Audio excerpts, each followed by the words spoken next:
Hello students, today in this part we will discuss about the life processes, that is the chapter number 2 for Homi Bhabha. Okay, so we will see the life processes.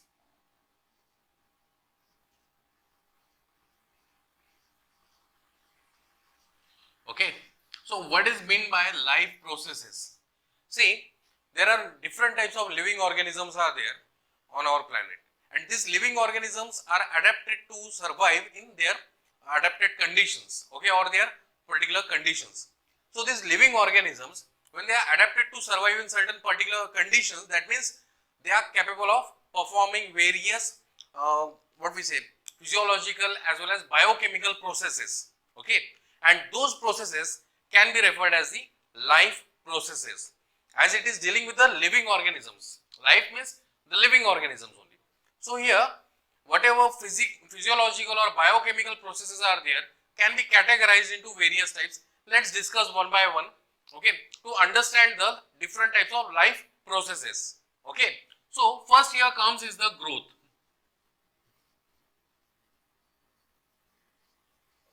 So growth can be referred as the one of the life process.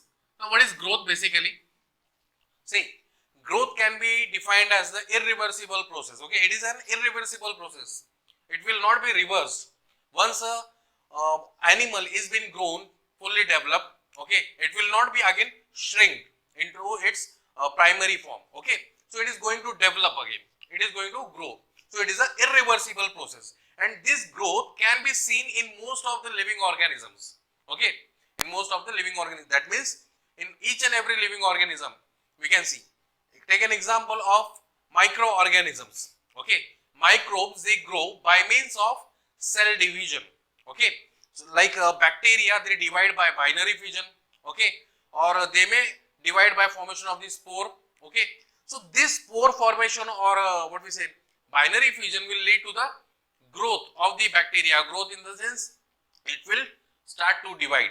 Okay, so in this way we can see the growth in bacteria or microorganisms. In case of viruses, they require host for their multiplication. So what? How they grow? First they will infect to a particular host, that will be the bacteria, that may be the animal or the plants also. Okay. So after infection they start to multiply. That is also seen as a growth. Okay. So how we can define again the growth? That is accumulation of biomass. Accumulation of biomass. Okay, so when there is an accumulation of biomass, we can see there is a growth in the living organism. So this accumulation of biomass is also seen in non-living organisms. Okay, where it is in non-living organisms, such as you can see the growth in the mountain. Okay, you know mountains. So mountain, they are basically made up of soil or the rocks, and how they show the growth, as due to weathering of the rocks there will be deposition of soil, and these soil layers will form the higher tilt, okay, or they will reach to a particular peak, so that mountains will be seen as grown. Okay, so here there is an accumulation of a mass, not a biomass. Basically it is an accumulation of mass over there. So growth is a type of life process, but it cannot be referred as a defining property of living organism. Okay, so it is also seen in the mountains. Okay, because it is also seen in the mountains, so what it is referred as non-defining property of living organism. But in most of the living organism we predict their processes by means of growth only. So here we are considering one of the process, that is growth, as a life process. Then second, related to growth, there is a development. Okay, so growth can be seen physically, right? But development, it is a internal. Okay, it is a kind of internal growth of the living organisms. Now when we talk again same about mountain, what comes in the mind? We see growth in the mountains from the external part. What about internal part? Internally it doesn't show any kind of growth, right? So here the organisms which are showing internal growth and which results into certain structural changes, that can be referred as a development. Let's take an example. Development of flowers, okay, then development of fruits, then development of secondary sexual characters, secondary sexual characters in animals, okay, in animals. So what are the secondary sexual character in animal? That is development of the mammary glands, formation of beard, mustache, okay, change in the vocal cord, so the voice pitch will also be changed. Such changes can be seen in the animals. How it is? It is due to the intrinsic factors. It is not due to the extrinsic factor. Intrinsic in the sense due to the hormones or the proteins which are synthesized within the body. Are you getting what I am saying? Okay. Now next, another life process that we'll consider is the reproduction, or simply we'll go with the respiration first. Respiration. So what is respiration? Respiration can be defined in two ways.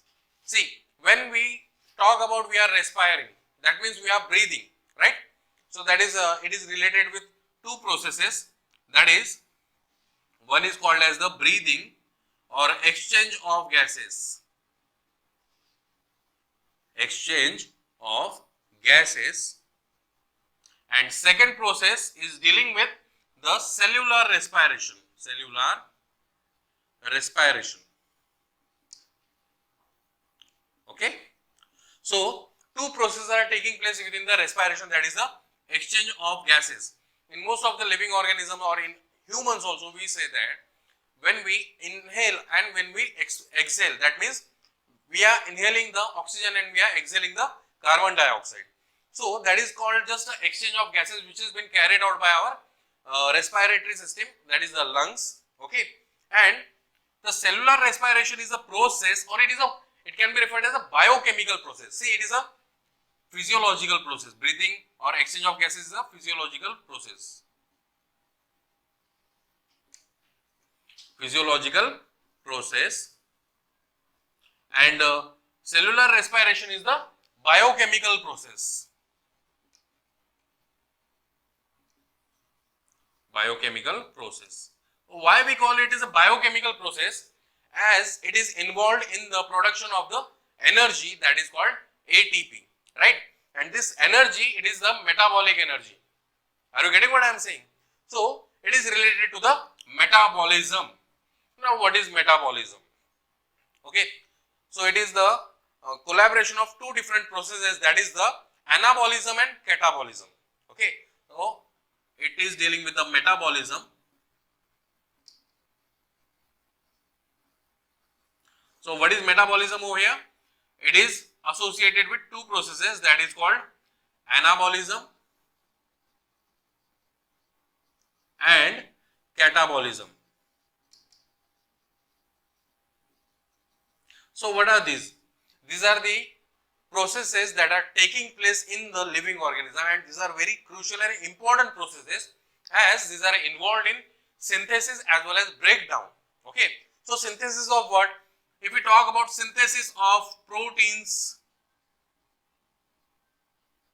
okay, synthesis of energy, hormones, enzymes, etc. Whatever it is required by living organism for regulation of its proper metabolism will be under anabolic reaction or the anabolism. Okay. And another part, that is called catabolism, is dealing with the breakdown. Okay. Catabolism is dealing with the catalysis. Catalysis in the sense it is breakdown. Okay. So it is dealing with the breakdown. So what happens when we eat the food material? Okay, we eat food of different variety, chapati, sabzi, rice, dal, okay, all these substances we eat, and after eating what happens? It will be digested, and that digestion is nothing but a kind of catabolic process. Okay, I hope you are getting this. Next type of life process that we are going to study is the nutrition again. Okay, so nutrition, what is nutrition?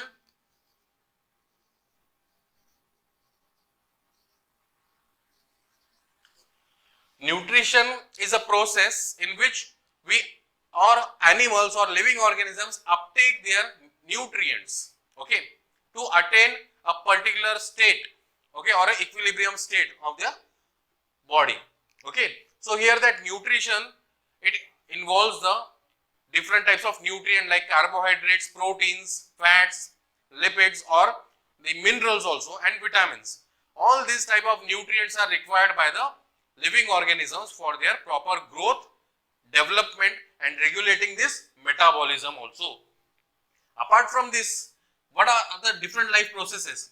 Like nutrition also further divided into two main types, that is, we can have the two types of nutrition, that is either autotrophic type of nutrition or heterotrophic type of nutrition, right? So in the living organism we see two types of nutritions, that is autotrophic and second one is the heterotrophic. Okay, so autotrophic nutrition, which has been seen in the organisms such as plants. Okay, plants make their own food material by the process called as photosynthesis. By the process called photosynthesis. So here, with the help of photosynthesis process, they absorb the sunlight, okay, and that light will be converted into usable form of energy with the help of chlorophyll molecules and the raw substances like CO2 as well as water. Okay, so here there will be conversion of that inorganic substance into organic substance, and that is called as the autotrophic type of mode of nutrition, which is seen in the plants and some bacteria also, like blue-green algae, which is also called as cyanobacteria. Okay, now here that is autotrophic type of mode of nutrition. We will discuss about it in detail. This is just an overview. We are just enlisting what are the different processes. The next, heterotrophic type of mode of nutrition. It is seen in case of fungi. Then it is also seen in case of the animals. Some protists are also there, okay, and few bacteria are also there which are acting as a heterotrophic. That means they are depending upon other living organisms for their nutritional requirement. So here we see that these are the types of nutrition. Okay, now in animals we are going to discuss the nutrition, in plants also we are going to discuss the nutrition, that is photosynthesis, and in animals that is digestion of the food material, okay, under nutrition.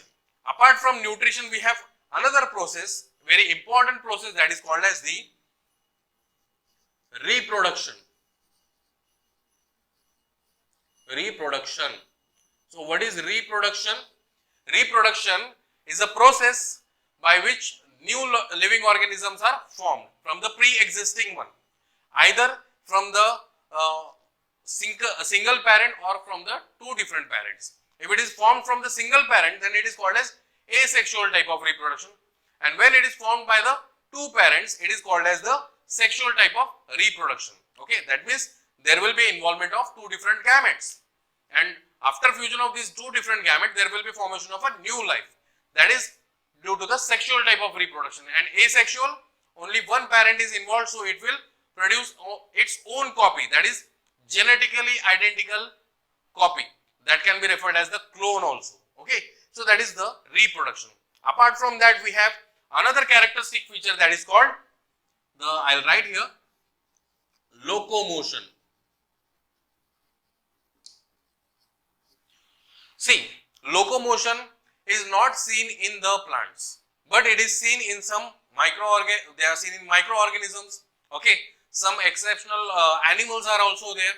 Okay, and it is also seen in the higher animals. So locomotion is nothing but a movement. It is a movement from one place to another place. Okay, but movement and locomotion are different. Okay, movements are also seen in the organisms which are not moving from one place to another place directly. They are attached to the substratum. Okay, let's take an example of Hydra.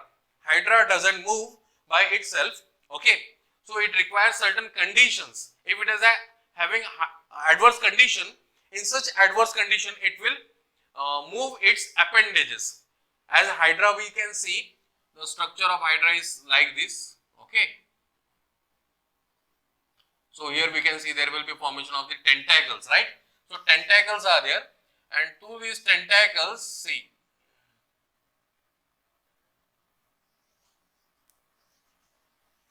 okay, these tentacles will help in the movement. So these tentacles will come down, okay, like this.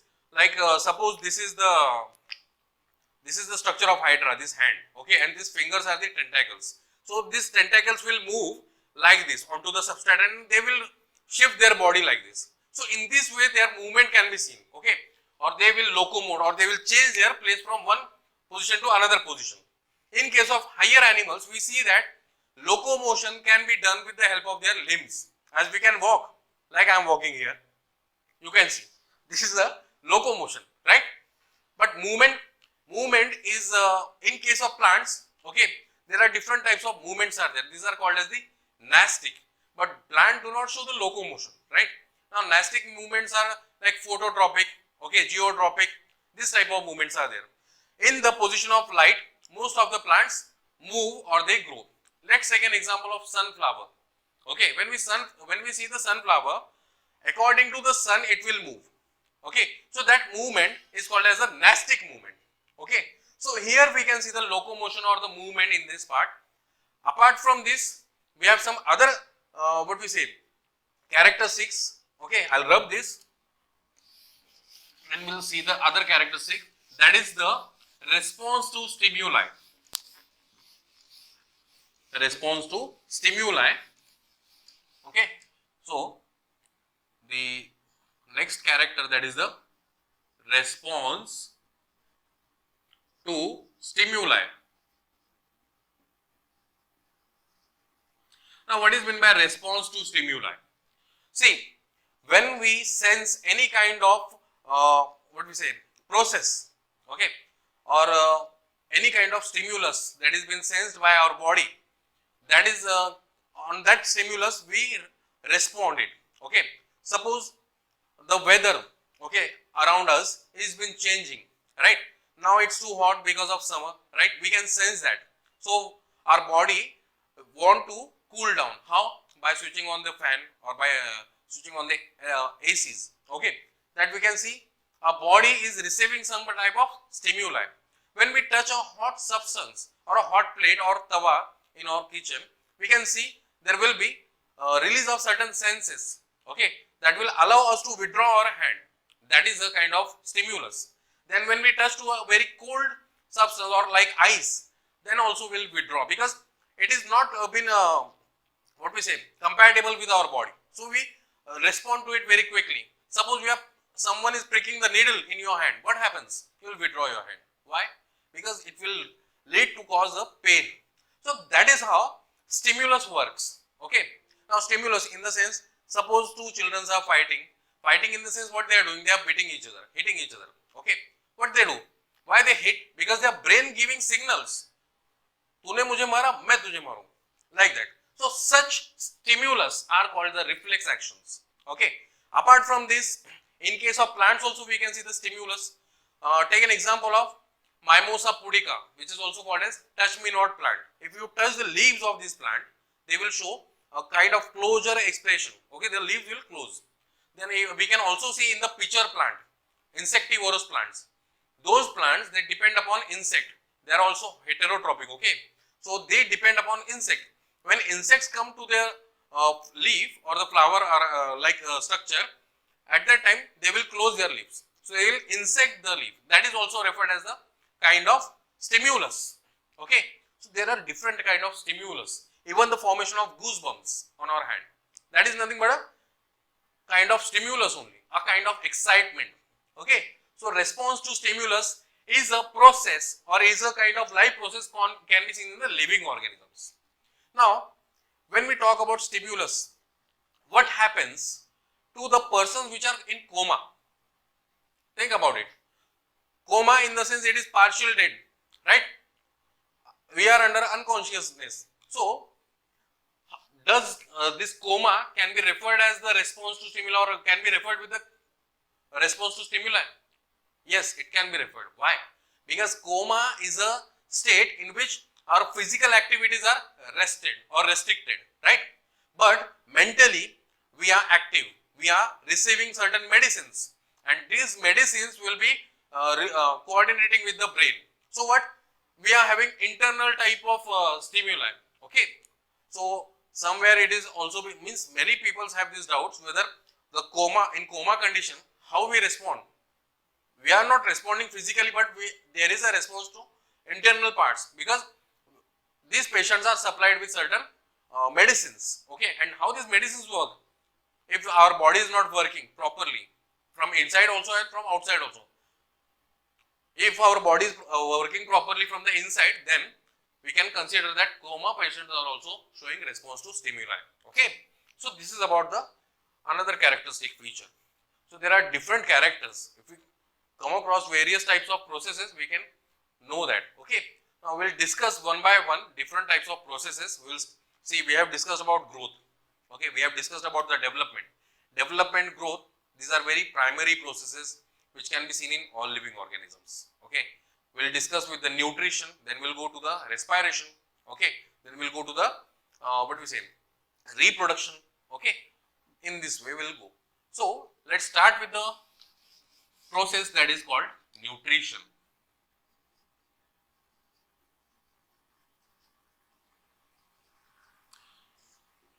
So what is nutrition? It is the uptake of nutrients. Okay, it is the uptake of nutrients from the food we eat. Okay, from the food we eat. Now, what are these nutrients? These may involve the carbohydrates. Okay, which are the rich source of energy. Okay, or carbon source, that is carbohydrate, and we know that carbon source is a rich form of the energy. Then we have the proteins. These are also responsible for regulating the metabolic activities within the living organisms. In case of plants also, in case of microorganisms and animals also. Okay, it is the basis of life again. Then we have fats. Okay, fats generally they act as a food reservoir. Okay, in case of animals we see glycogen. It is a type of fat which is stored within the animal body. Okay, and whenever it is required, if our body is starving, at that time that fats will be converted into the glucose by the process called as glycogenolysis. Okay, so that is the process of conversion of glycogen into the glucose. Then apart from fats we have the minerals. Okay, different types of minerals are there, which may include the macronutrient and micronutrient, which are very essential for the living organisms. If we talk about nitrogen, just to take an example of nitrogen, it is the source for production of proteins. It is the source for production of the constituents of genetic material like purines, pyrimidines. Okay, it is the source for production of different types of enzyme hormones also. Okay, so these are the different minerals. Means nitrogen is a type of mineral. It is also been seen in the plants in the chlorophyll pigment. If we talk about chlorophyll pigment, it is having a porphyrin ring and a phytol tail. Okay, that porphyrin ring consisting of 4 magnesium ions, and in the center there will be presence of nitrogen atom. Okay, so that is how we can see the presence of nitrogen, and it plays an important role, right? So that is a type of mineral. Okay, then if we talk about some other minerals like iron is there. Okay, then zinc is there. Okay, then if we talk about the boron, different types are there. So which are essentially required for the living organisms to regulate the metabolism. That means synthesis of protein, hormone, okay, enzymes, growth regulators. Growth regulator in case of plants, growth regulator in case of animals are also being produced with the help of minerals. Then also help in the wearing and tearing. Like if we are injured, that injury will be recovered with the help of minerals as well as the vitamins. Okay. So all these are the different types of nutrient which are being uptaken by the living bodies. Either they are microbes, plants, animals or fungi. So these minerals are required for their growth proper and development. So here the nutrition in the living organisms are of two types as we have discussed, right? So which are those? One is called autotrophic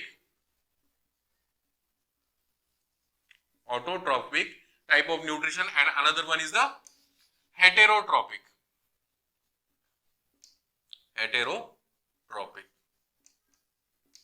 Okay. So what is meant by autotrophic? It is a type of nutrition, okay, or it is a process which is responsible for synthesizing their own food material. Okay, that is the animals or the living organism that can synthesize their own food material. So that is they can fulfill their nutrient requirement by themselves. Okay, so that is can fulfill their nutrient requirement by themselves. Okay, so that is autotrophic one. And what about heterotrophic? The organisms that depend upon other living organisms for fulfilling their nutrient requirement. That is heterotrophic. Now let's study the autotrophic type of mode of nutrition with the help of process called photosynthesis in case of plants. And in some bacteria we can also study some other features that are related to the autotrophic type of mode of nutrition. And we will discuss about heterotrophic type of mode of nutrition in case of animals by the process called as the digestion. Okay. So here let's discuss about the autotrophic type of mode of nutrition. So how the photosynthesis takes place in the plants. So in case of plant, the nutrition, okay, we'll write here in plants. You can write the heading, give the heading nutrition in the plants. So the nutrition in the plants is through the process called photosynthesis. Okay, so the process which is required for synthesizing the food material. And how it is? See, now we have discussed about metabolism, that is summation of the anabolism plus catabolism. Now what type of process it is? It is a type of anabolic process because here there is a synthesis, right? It is photosynthesis, that is anabolic process. So how to define it? It is an anabolic process in which complex organic substances are produced from the simple inorganic substances like CO2 and water in presence of light and chlorophyll A, okay, to produce the energy, right? And O2, that is oxygen, will be released as a byproduct. So that is how the process of photosynthesis takes place. We can also write it in the form of chemical reaction. And what is that? See here.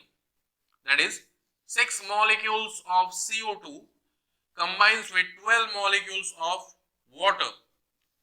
Okay, and it is been in the process in the presence of light and chlorophyll.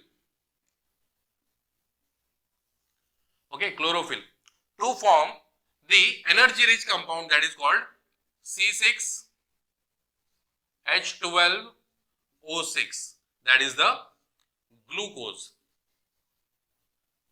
Okay, it is a 6 carbon compound, that is glucose, plus 6H2O plus 6O2, and energy will be released as a byproduct. Okay, so 6O2 will be produced. So this is the chemical equation to show the photosynthesis, and here it is the synthesis of glucose from the inorganic substances. These are the inorganic substances.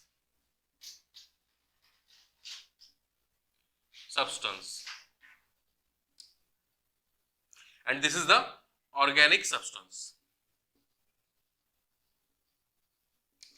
Organic substance. So in this way, the photosynthesis takes place. Now, where it takes place? It takes place in the green part of the plant. And what are these green part? These are the leaf. Okay. So the location of photosynthesis is, okay, location of photosynthesis, okay, is the green part of plants. Green parts of the plants. Okay, that is the leaves. And in plants, already we have discussed during the cell chapter, in the plant cell, there is a presence of a kind of cell organelle called as the chloroplast. And this chloroplast is having chlorophyll pigment, which will convert the light energy into chemical form of energy. Okay, so how it converts, let's see. So we'll draw the structure of chloroplast first of all, then we'll understood the processes. Okay, so generally when we talk about chloroplast, okay, it is a double membranous structure, and both the membranes, they are smooth. Okay, both the membranes, they are smooth. Okay, this is the outer membrane,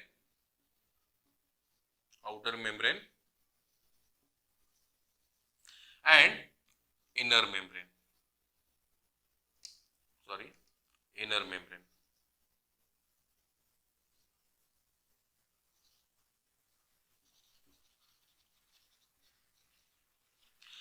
In between these two membranes, there is a space called intermembranous space.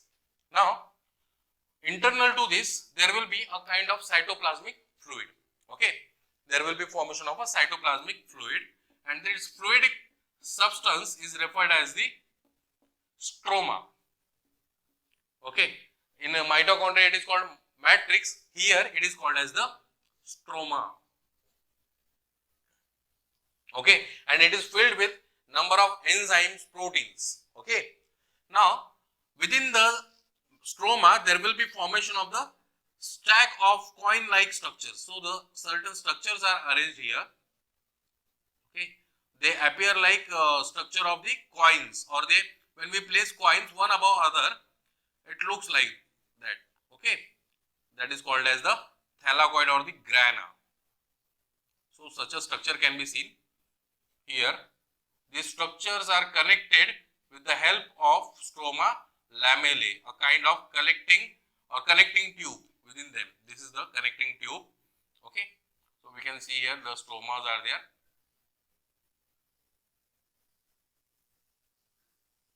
You can see the connections between them.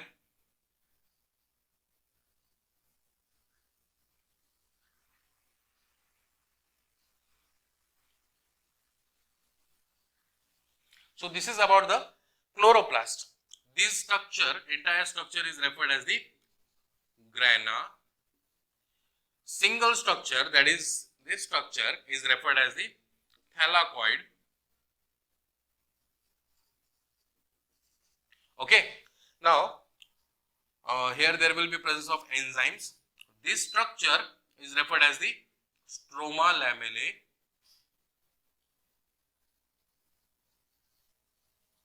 Okay, so here you can see the stack of coins, they are attached to each other with the help of stroma lamellae, right? And this stroma lamellae connects the two different grana.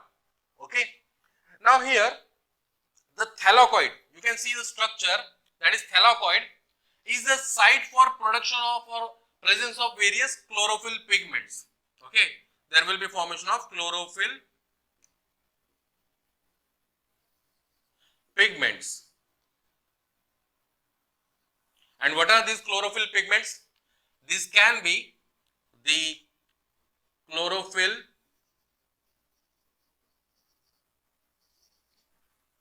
A, then chlorophyll B, then carotene, then xanthophyll,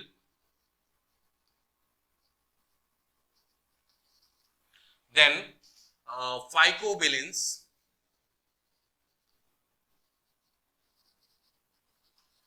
okay. So such type of chlorophyll pigments are present within the thylakoid. Now what is the function of this photosynthetic pigment? Is they absorb the light at different wavelengths. See, the light when it fall onto the particular organisms, it is falling in the particular wavelength.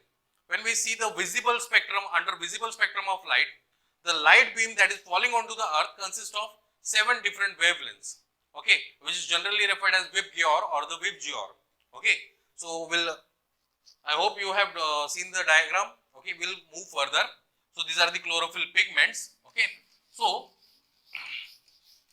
under visible spectrum we have 7 different lights, that is violet, indigo, blue, green, yellow, orange and red, okay.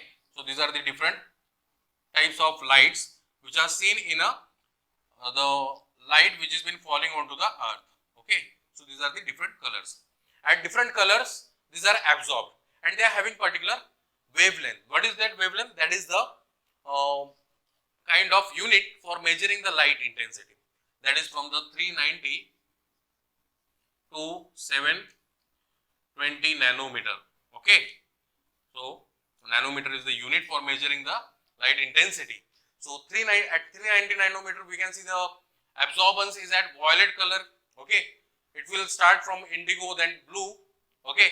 It will be reaching to the green. In blue and green region maximum absorption of light is there, okay. Maximum absorption of light is there. So after that there will be reflection also seen more, and that reflection lead to the occurrence of blue color of the sky, green color of the, we can see the green colored plants also, okay. Then yellow, orange and red. Red has more action spectrum. 2 types of spectrums are there. If we draw the graph, okay, if we draw the graph we can see, okay, there will be more absorption here 390, here we will draw 400, then 500, then we will go to the directly 700, okay. So here you can see there will be such a graph can be seen.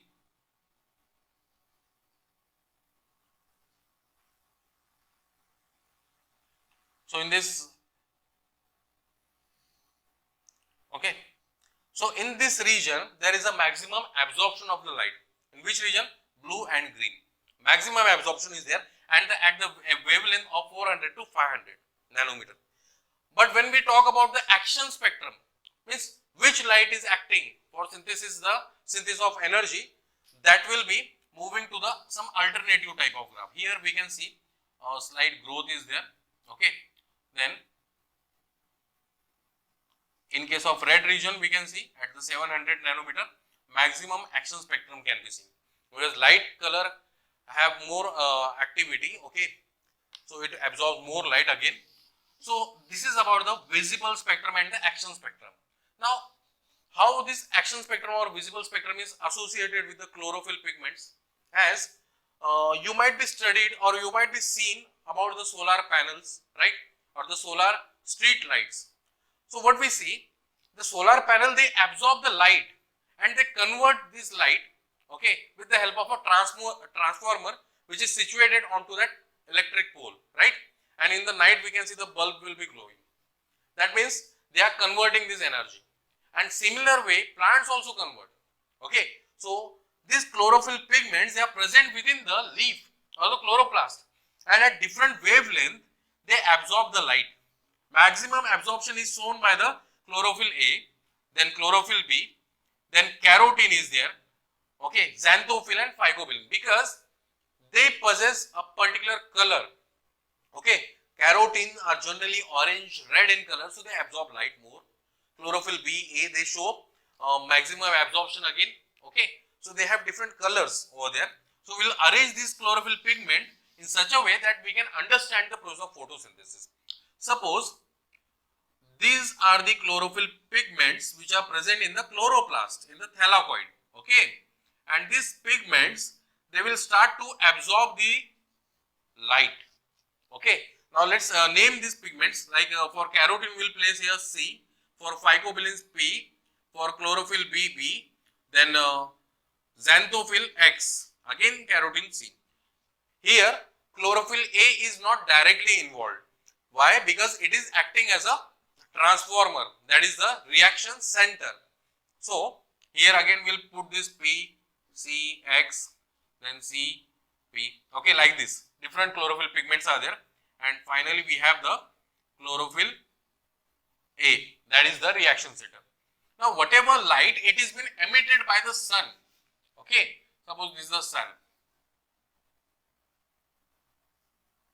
So this sun, it is emitting the light, right?